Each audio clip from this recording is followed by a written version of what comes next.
आप सभी का अभिनंदन। भूगोल कक्षा 12 के अध्याय 2 का हम इस वीडियो में अध्ययन कर रहे हैं।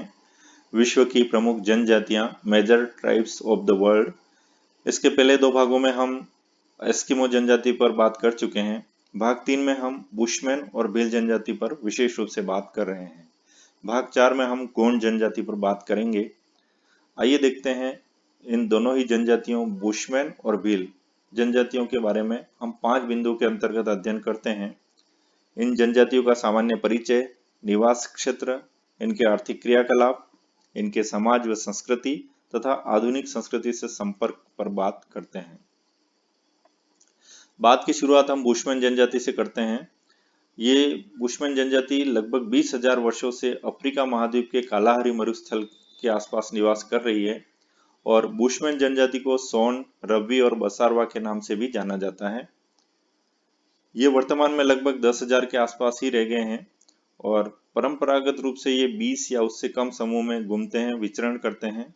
इनके नितंब बहुत भारी होते हैं। बुशमैन जनजाति जो है वो मुख्य रूप से आखेटक है, शिकारी हैं और खाद्य संग्रहक हैं। ये लोग नाटे कद के अर्थात छोटे कद के होते हैं और निग्रिटो प्रजाति के समरूप माने जाते हैं। इनके होंठ मोटे होते हैं और लेकिन ये मोटे होंठ और जबड़े बाहर निकले हुए नहीं होते हैं। इनकी आंखें भी ज्यादा चौड़ी नहीं होती हैं। ये इनकी पहचान है। इनके निवास क्षेत्र की बात करें तो जैसा कि हम मैप में देख रहे हैं, दक्षिण अफ्रीका के आसपास अर्थात मकर रेखा के आसपास इनका मुख्य निवास क्षेत्र है। और अक्षांश के रूप में बात करें तो अफ्रीका महाद्वीप में 18 डिग्री दक्षिणी अक्षांश से 24 डिग्री दक्षिणी अक्षांश के मध्य बेचुआना लैंड में ये निवास करते हैं। मुख्यतः कालाहारी मरुस्थल और दक्षिणी पश्चिमी अफ्रीका के उपोष्ण घास के मैदानी भागों में ये लोग फैले हुए हैं और दक्षिण अफ्रीका, बोत्सवाना, नामीबिया और अंगोला देशों में ये निवास करते हैं। इनके निवास क्षेत्र की विशेषताओं पे बात करें तो कालाहारी मरुस्थल में धरातल जो है वह उबड़ खाबड़ है। यहाँ की जलवायु भी अर्ध उष्ण कटिबंधीय है। वर्षा औसत 25 सेंटीमीटर से भी कम है और तापमान वर्ष भर ऊंचा रहता है, अधिक रहता है और रातें अपेक्षाकृत ठंडी रहती हैं। यहाँ ग्रीष्मकाल लंबा और शीतकाल बहुत छोटा होता है और बुशमैन निवास क्षेत्र में घास के मैदान और कटीली झाड़ियां बहुत अधिक पाई जाती हैं। इन शुष्क क्षेत्रों में त्यामा नामक एक फल प्राप्त होता है जो कि एक तरबूज जैसा होता है और यह जल पूर्ति के लिए बहुत अच्छा होता है। इसीलिए यहाँ के मानव और पशु सभी को इसकी चाहत रहती है। पशु जनित भोजन की आपूर्ति में भी यह प्रदेश ज्यादा धनी है। अनेक प्रकार के शाकाहारी और मांसाहारी प्राणीजात यहाँ पर पाए जाते हैं, जैसे हिरण, बड़े कोदू, स्टैनबोक, ग्नू खरगोश, जिराफ, शुतुरमुर्ग, जेब्रा, जंगली बिल्ली, वन बिलाव, लकड़बग्गा, सियार आदि तरह के प्राणी जात यहाँ पर पाए जाते हैं।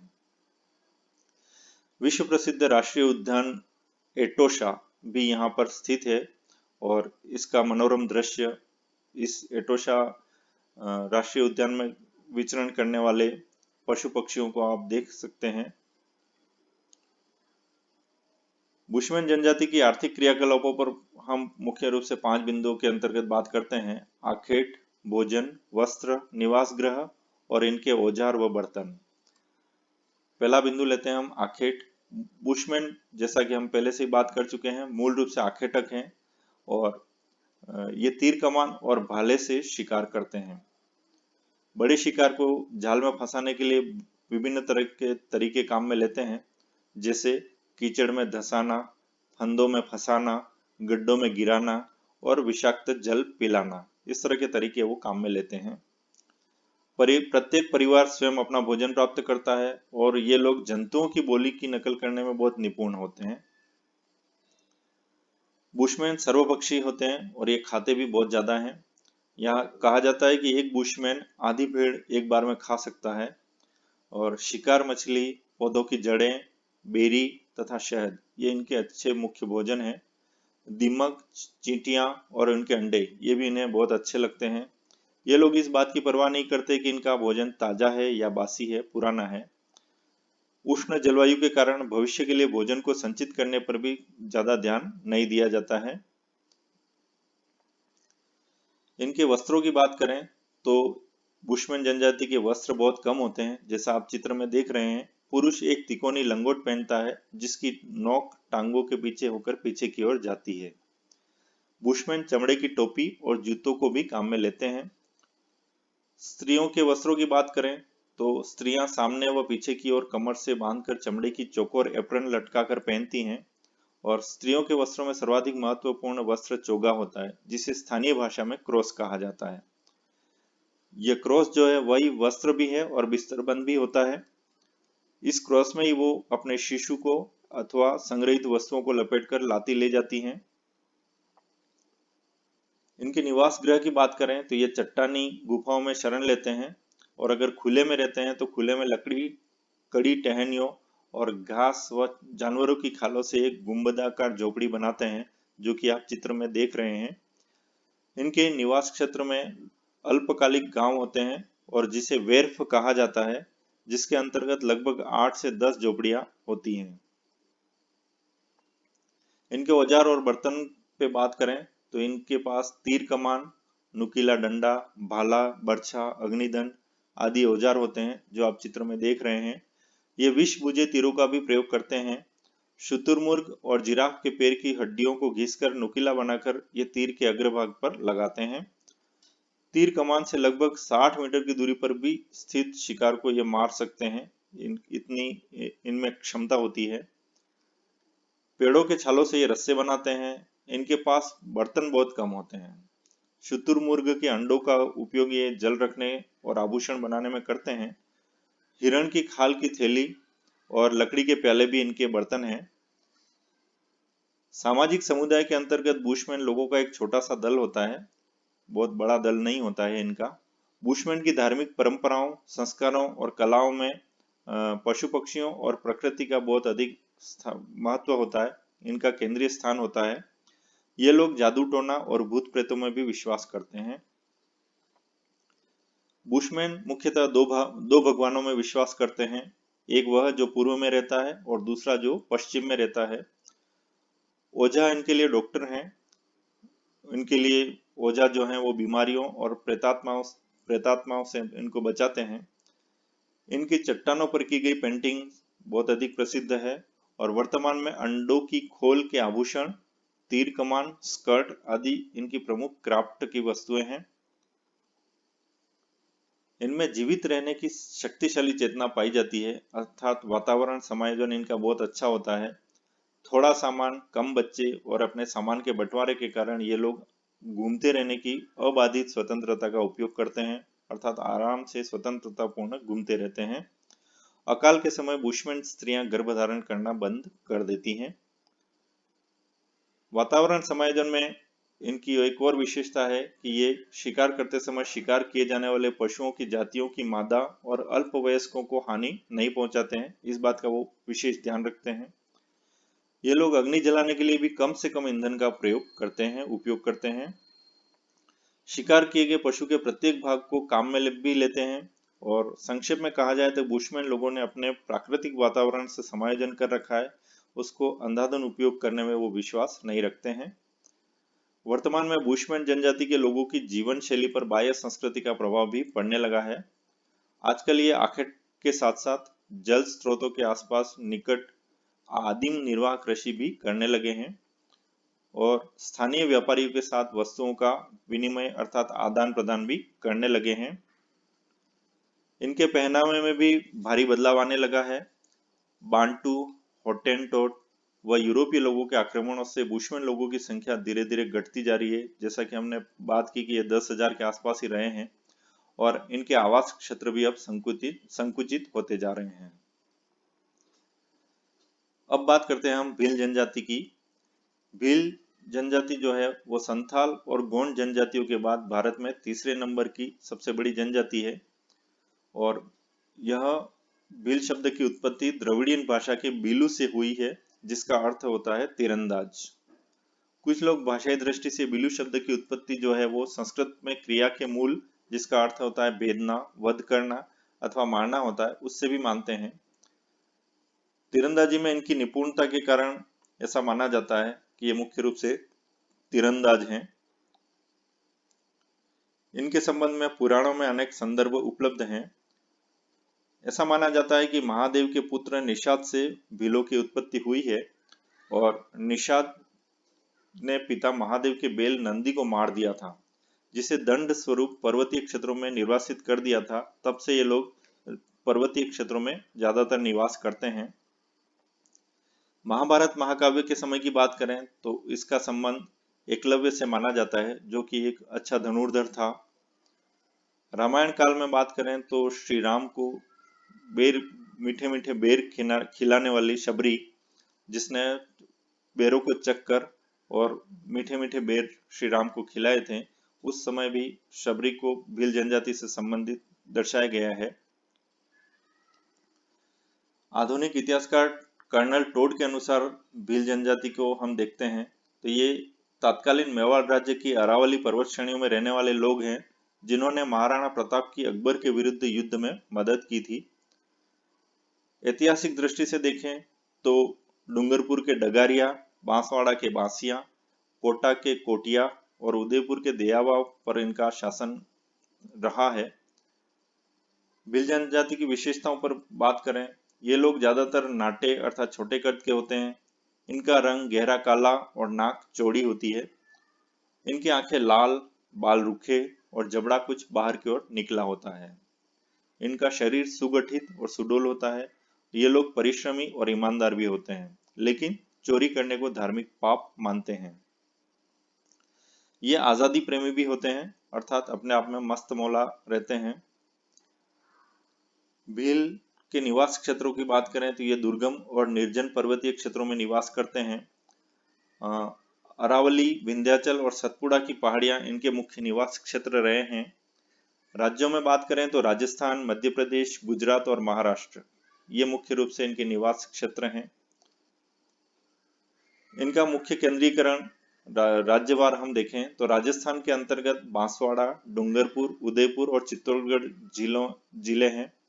मध्य प्रदेश के धार, झाबुआ और रतलाम जिले, गुजरात के पंचमहल और बड़ोदरा तथा महाराष्ट्र के औरंगाबाद, अहमदनगर, जलगांव, नासिक और धुले जिले में ये मुख्य रूप से निवास करते हैं।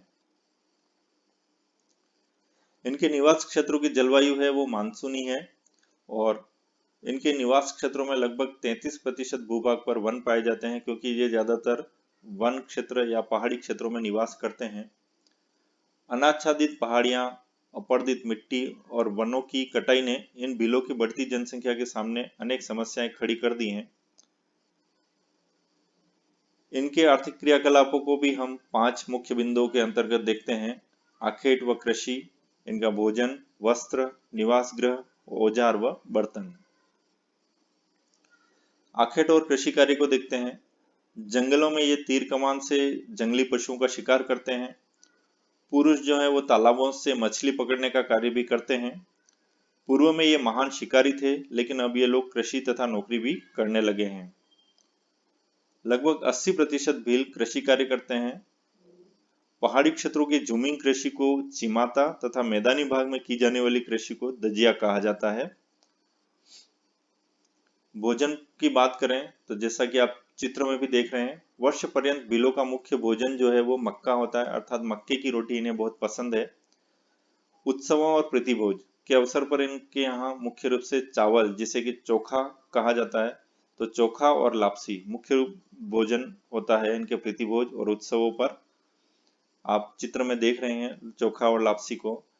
छाछ और आटे को उबालकर लगभग हर घर में राबड़ी भी बनाई जाती है। वर्तमान में गेहूं, चना, उड़द, मूंग और सब्जियां भी ये खाने लगे हैं, इनके भोजन में शामिल होने लगा है। इनके रीति रिवाजों की बात करें तो रीति रिवाज और परंपराओं के अनुसार भील जो है वो मांसाहारी होते हैं और ये लोग मुख्य रूप से महुआ से निर्मित मदिरा के बहुत अधिक शौकीन होते हैं, बहुत अधिक व्यसन करना पसंद करते हैं। चित्र में आप महुआ को देख सकते हैं। देश की आजादी से पूर्व भीलों के वस्त्र बहुत कम होते थे। पुरुष छाल से बनाकर नेकर और स्त्रियां पेटीकोट पहनती थी। वर्तमान में पुरुष कमीज, धोती, साफा या फिर पैंट शर्ट भी पहनने लगे हैं। स्त्रियां जो है वो घाघरा, कांचली और लुगड़ी पहनती हैं। लड़के जो हैं वो लंगोट पहनते हैं और लड़कियां जो हैं वो घाघरी और ओढ़नी मुख्य रूप से पहनती हैं। भील जो है वो चांदी, पीतल और जस्ता व निकिल इनसे बने हुए आभूषण पहनते हैं। ज्यादातर चांदी इनकी प्रिय धातु है। भील स्त्रियां अपने आप को लाख और कांच की चूड़ियों से सजाती और संवारती भी हैं। इनके निवास गृह की बात करें तो इनके घर जो है वो प्रकीर्ण प्रकार के होते हैं। झोपड़ियां होती हैं वो खेत के छोटे टुकड़े के मध्य टीलों पर बनाई जाती हैं। प्रत्येक झोपड़ी अपने आप में पूर्ण होती है। इसमें आवास के साथ साथ अन्न भंडारण और पशुओं के रखने की भी व्यवस्था होती है। घर की दीवारें मिट्टी, पत्थर और बांस से तथा छत जो है वो खपरेल से बनी होती है। झोपड़ियों की सामने की दीवार को गोबर, खड़िया और लाल गेरू से लीप पोत कर सजाया जाता है। वर्तमान में पक्के मकानों का चलन भी इनके निवास क्षेत्रों में बढ़ने लगा है। कुछ भील सघन बस्तियों में भी रहने लगे हैं और छोटे गांवों के समूह को फला और बड़े गांव को पाल कहा जाता है। इनके औजार और बर्तन की बात करें तो धनुष बाण, तलवार और खंजर ये इनके प्रमुख अस्त्र शस्त्र हैं। बाण दो प्रकार के होते हैं इनके पास, एक हरियो और दूसरा होता है रोबदो। पक्षियों को पकड़ने के लिए एक प्रकार का फंदा जिसे फटकिया कहते हैं काम में लेते हैं। और संपन्न भील बंदूकों का भी उपयोग अब करने लगे हैं। भीलों के घरों में मिट्टी से बने बर्तन, मक्का पीसने की चक्की और बांस से बना पालना जरूर होता है। भील अनेक पितृ सत्तात्मक समूहों और कुलों में संगठित होते हैं। प्रत्येक कुल के लोग अलग अलग गांवों में रहते हैं और प्रत्येक कुल का अपना अपना गण चिन्ह भी होता है। भील युवा हो या वृद्ध, उसकी पत्नी जरूर होती है और पत्नी चाहे वो सामान्य विवाह करके लाया हो या भगा कर लाया हो, पत्नी जरूर होती है। और इनमें बहुपत्नी प्रथा भी पाई जाती है, अर्थात एक से ज्यादा पत्नियां रखने का भी इनको शौक होता है। सामान्यतया विवाह का प्रस्ताव वर पक्ष की ओर से आता है और इनमें कन्या का मूल्य देना पड़ता है जिसे दापा कहा जाता है और लड़की के पिता को देना होता है। गोल गाधेड़ो प्रथा के द्वारा कोई भी युवक शूरवीरता व साहस का कार्य दिखाते हुए शादी हेतु युवती को चुनने का अधिकार पाता है।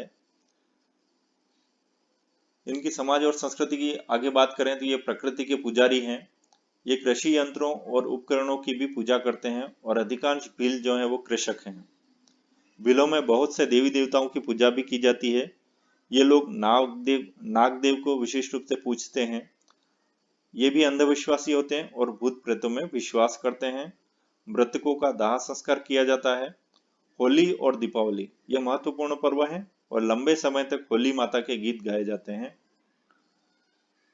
समाज और संस्कृति के अंतर्गत हम देखते हैं कि घूमर और गेर इन भील जनजाति के मुख्य रूप से दो नृत्य हैं और आप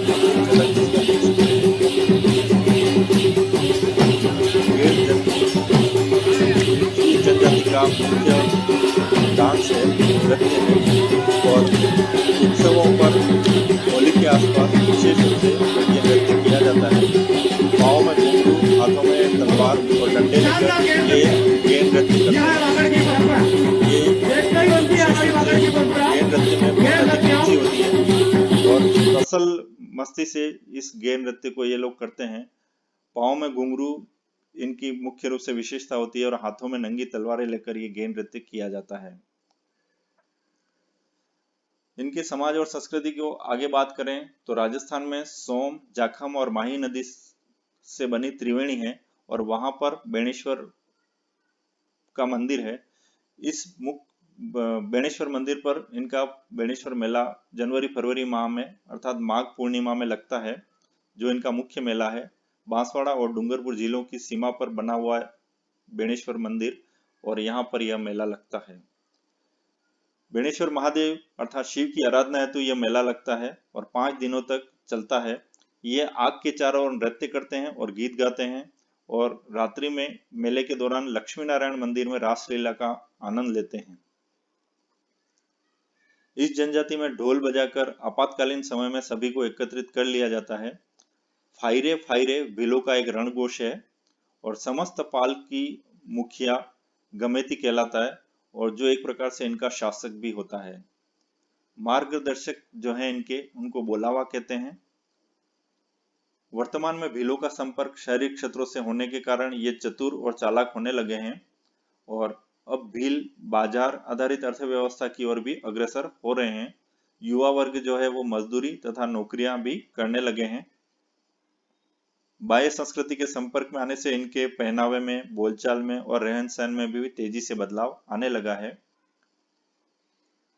सरकारें आदिवासी क्षेत्रों के प्रादेशिक विकास हेतु विद्यालय, चिकित्सालय तथा परिवहन, संचार, बैंकिंग आदि सुविधाएं भी अब सब जगह उपलब्ध करवा रही हैं।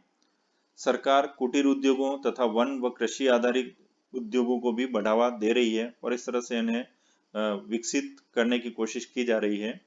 आधुनिक संस्कृति से बढ़ते संपर्क के साथ इनकी जीवन शैली में भी आमूलचूल अब परिवर्तन होने लगा है। धन्यवाद। अध्याय 2